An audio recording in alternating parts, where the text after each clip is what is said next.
What is happening, guys? Welcome back to another video here at Wicked Garage. In front of me we have my service truck build, which you've seen on the channel getting built and the whole process. I don't think I actually ever did a full walk around tour and inside the cabinets and what tools I have. This video will be laughable because there's really not much in here in general, but yeah, before we get in the video, make sure you hit that subscribe button, like and comment, and throw some laughing faces if you thought this was funny, because this is a joke of a service truck. So when we got this truck, we first bought it, it was all white, obviously, like every other service truck. They did repaint it, but it was just like a quick sandblast and repaint, so there was still rust pitting and everything all around here and there. This was a Milton cat service truck, so it had a cap on the top as well as a whole bunch of other stuff. It had some lines going from the cooling system or heating and cooling system to the hydraulic tank, because it was up so far towards like Erie and stuff, so it would get really cold, so it helped warm up the hydraulic tank and everything. This is a 6.0.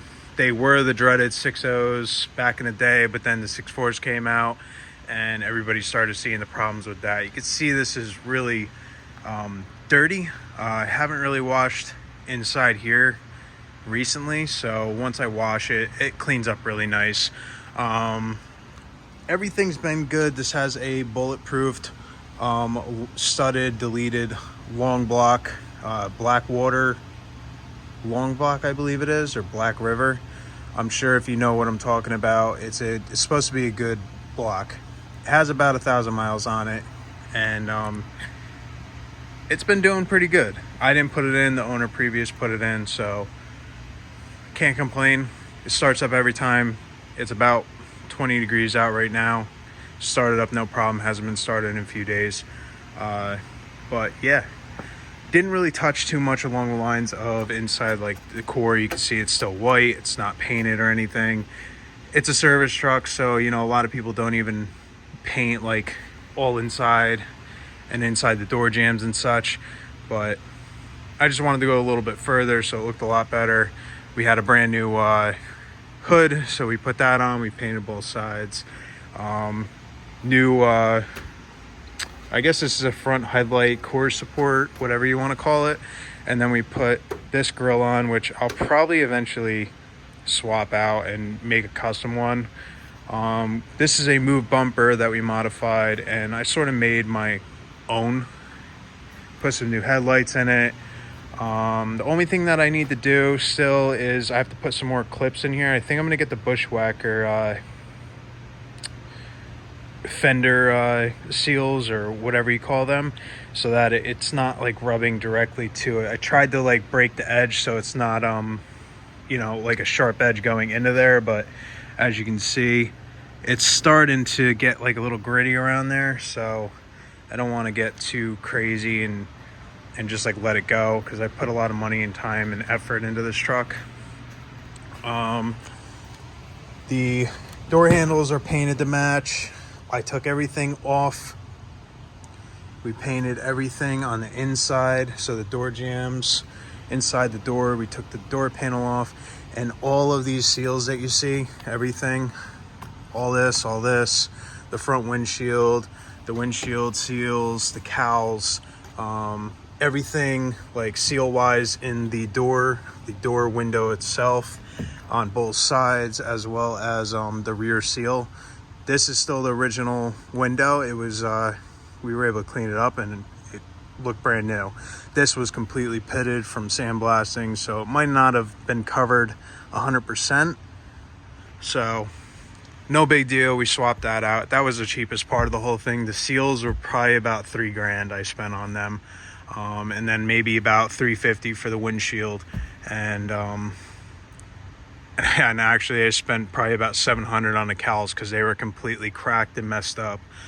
This is a ZF6 manual, and it was equipped originally. This is a neutral safety switch, so you would flip this over and you'd be able to use the remote start, but unfortunately they took that out. Interior is pretty good. It's got the these split seats, captain chairs, whatever you want to call them.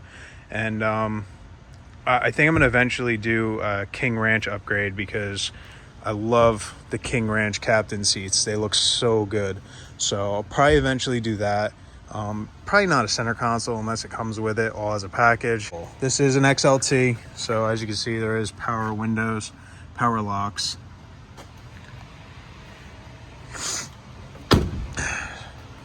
They close really well. I just swapped out the lights on the top with just pretty much smoked lenses. That's all I really did on there. We updated the style of the mirror to the new like 13 plus kind of mirror style, and I love it a lot more, and it gives you a lot more visibility.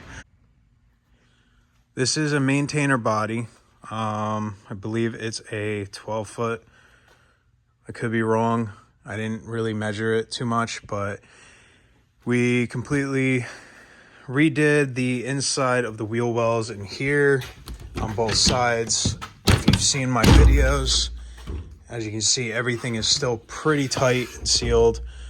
There is some water that gets in here, mainly from the lights we installed. So it trickles down in there and then in some areas. But you can see we redid the floor, and it's still looking good. There's no issues there. We seam sealed everything. Everything's Raptor lined on the inside. We got brand new shocks. We got brand new handles and latches. These are all new because other ones were either sandblasted, painted, or they were just broken, and there was like a lot bad dimpling and denting and corrosion, because these are just chrome plated, they're not stainless, and then this surrounding is actually stainless. As you can see, there was literally nothing in there. This is the crane remote cabinet. So as you can see, I got some rigging from the last job. I just left it in there, and then I have the remote control actually hanging on one of the hoses. As you can see, we painted this the dark gray metallic. I ended up getting the updated rain gutters or channels, whatever you want to call them. And unfortunately, they cut them in order to ship them, which I don't know why they had to do that, because I've seen, 14, 20-foot sections shipped, but I had to just bite the bullet, cut it where it needed to be, and try to fit it so that it sat correctly. So now you can't really tell. It does drip there. It's not a big deal. We ended up getting all new stainless steel carriage bolts and painted up around the crane. I still, as much as it sounds stupid, I still haven't even bolted this down, but there's so much like force on it. It's not even essential to really bolt it down. You can see there's a lot of diamond plate all over, and that's just the upgrade that I did. I still have to do the tailgate. There's still a lot of stuff that we have to do that I sort of haven't done, or I haven't gotten diagrams for. Like we have the cooler, the hydraulic cooler up there. There's a hose. This had a hydro welder generator set up in that one bay, and pretty much the cooler went there, and then that went to another place, and then that went to another place. So there's lines all over, and I just need to figure out or get a diagram of which line I have to hook that up in order for that to correctly, be a cooler. The back here, we completely rebuilt, as you can see. I went a little bit to the easier route, and as you've seen, I put this on. These are two plates, they're access panels, so I can get into the wiring, getting into the back. I also have air suspension on here, or the helper bags. So this is the area that I ended up putting them in. It's just easy to get to. The compressor's right here. We'll throw it on. No big deal. They messed up something originally back in the day when they were using the crane, and it ended up peeling this whole area back in a section about that far. They bent this, and this is all brand new. This is plated, and then this has a 3/8 actual piece that goes over, which creates that whole section right there. I didn't want to just do one on each side. I wanted to sort of make it all uniform, so I just went across the entire thing, did that, and then we came here.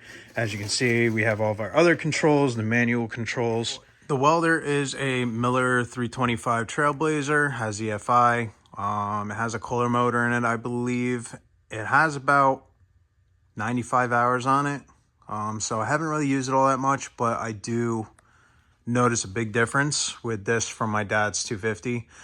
It doesn't run as much, especially if you have the suitcase welder on. It sort of just kicks on when you strike the initial arc, and then you can pretty much weld for a little bit before it even kicks back on. The compressor, you can see we have 383 hours on that. This is an Ingersoll Rand hydraulic air compressor. Completely took it apart, went over it, and cleaned it all up. Did a service on it. Everything's good. This thing runs awesome. Obviously, if I had just a regular service truck, I'd probably end up getting an air pack because it runs just as good as this. So for the price of these two, it would just be the smartest option. You can see I have an oxyacetylene reel. It's not even hooked up. I don't even know why I installed it, to be honest. It's sitting there sort of rotting away. I haven't really used oxyacetylene on a job yet. Anytime that I need to cut something, I'm either using a grinder or I bring my little 625 Spectrum, and the plasma cutter does it just fine. It's just hard to bring a lot of bottles because there's not a lot of space in the bottle area. So now we're going to start to get into cabinets, which is where the laughable part comes in. So let me open up these cabinets and I'll be right back. So there's really nothing over on the other side besides just miscellaneous storage stuff. I'll put bottles in the bottle storage cabinet, and just the crane compartment, what I showed you. Now this side, we got the new duo locks. I love these things. I wanted to actually put these drawers in because obviously they go with the truck, and they're actually pretty cool. So they have like sort of an epic style, and once they're out, they're locked. So it's really nice to be able to do that. But as you can see, nothing.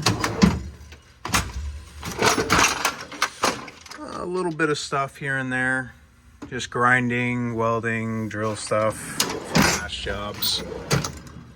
Same thing, just some consumables, torch that doesn't get really used, which is weird. I'm mainly a shop type business. I have this just to, get out there in the mobile area. So, it's just sort of like that thing, like if you need it, you have it. But you can see nothing's in here. And I still got to take all these dividers out because a lot of this stuff's completely useless. So if I take this out, I can actually make use of this drawer the correct way, which will show you, some of the tools and everything. It does help with the grinder and everything. So I have all the grinding stuff in here. We got a charger, battery for the drill. We got our hammer drill up top, some blankets, some more miscellaneous stuff. Now, like, these haven't even really been used all that much. That's why they're a little harder to get. Plus, it's extremely cold right now, so I'm sure the grease is sort of frozen. But yeah, there's nothing really in these drawers all that much. I got the oxyacetylene gauges in case I put that on there and I need it if I'm cutting like really thick steel or something, trying to heat something up. But you can see we have some air hammers. We have all the Ingersoll Rands, stubbies. These are all brand new. Don't even have any air air chucks on or anything. It's sort of like, it's shameless. Like, I have all this stuff that's like thousands of dollars and tools and stuff in here, and it's just like I'm not even really using them. And the reason for that is, you know, my dad has a lot of tools here, so I use a lot of his tools. This is sort of my Cobalt kit that I use more frequently than anything. And then I have my like little 3/8 snap-on gun. I do take some stuff out of the shop. You know, you can see we got our big 1/2-inch ratchet, you know, a few other big tools. I honestly don't know how much stuff's in here. I don't think there's anything past this drawer, but you can see this is just a few things from the shop, which my dad yells at when he needs them and they're not in there. I tell him they're in my truck, so yeah, I only have some electrical stuff up here, but I haven't really been doing all electrical that much or anything like that. I sort of stepped away from the mechanic side. And pretty much back here we store the welding leads, and then I have the air hose reel, which goes out the back obviously, and then we have the extension cord reel. I really like this setup. I forget who makes this, but it's a 10 gauge with 3 outlets on it. It's 75-foot reel. I love this thing. It's so much easier than trying to wrap up a cord at the end of the day. I can just pretty much put a rag on it, you know, wring it out and roll this all in, clean it all up, and everything's done. But other than that, I mean, you can see the crane has the contrasting color of orange. We went around everything with aluminum. So I went around the reel up there because it was really pitted, and we didn't want to do too much body work on that. Same with the end. We just did that and then just did like a little brush look or whatever. I fixed the extension line, which is the safety stop when the crane goes up and the block hits the gauge that sort of stops it from moving. You can see I already messed up because somebody scared me. It happens, but it was already like that anyway, so it's bound to happen no matter what. It's sort of what that is. It's sort of like a catch, but yeah. Next plans with this would be to get it actually really lettered, not this cheap crappy vinyl that I got. I want to get it pinstriped, actually hand pinstriped, hand lettered, and then do some just regular vinyl on it, you know, with my logo, because I keep changing my logo. I'm debating. I really like this logo. I might end up keeping it because it pretty much says everything in it, but I don't know. I need to get bigger lettering in general, because you could see they look big in the picture, but like, see how small they are compared to my hand and how like small they are compared to the vehicle. So I want to get bigger stickers that go across here, you know, welding and fabrication across here, and then, you know, my number and all that stuff. But I'll have the guy sort of figure that out. And then same with like the crane, the welder, the air compressor. I want to do hand pinstriping and, you know, something that contrasts with it and make it look really nice and unique, because I'm going to have this truck forever. Thank you guys for watching. I appreciate all the views, the subscribers, the likes, the comments, everything. We've grown pretty big last year. To me, obviously, you know, we're over 2,000 subscribers or 2,100 subscribers now, and we're just growing, you know, organically. I'm just posting videos when I have time and I have interesting content or anything like that. But I just wanted to take you around this, show you around, show you the laughable setup I have, because it's a great truck. It's just, I don't have any tools in it. I don't really use a lot of tools when I go out. I don't really use this that much in general. It's sort of, like I said, a mobile, you know, option for a customer. I do mostly shop work, as you can see, and we're back to working on the F250. As you see in the last video, we did the cab corners. You see we're getting into fixing up and cleaning up the bed so that we can get this done and painted and everything else. Thank you guys for watching. I'll see you guys in the next video. Peace out.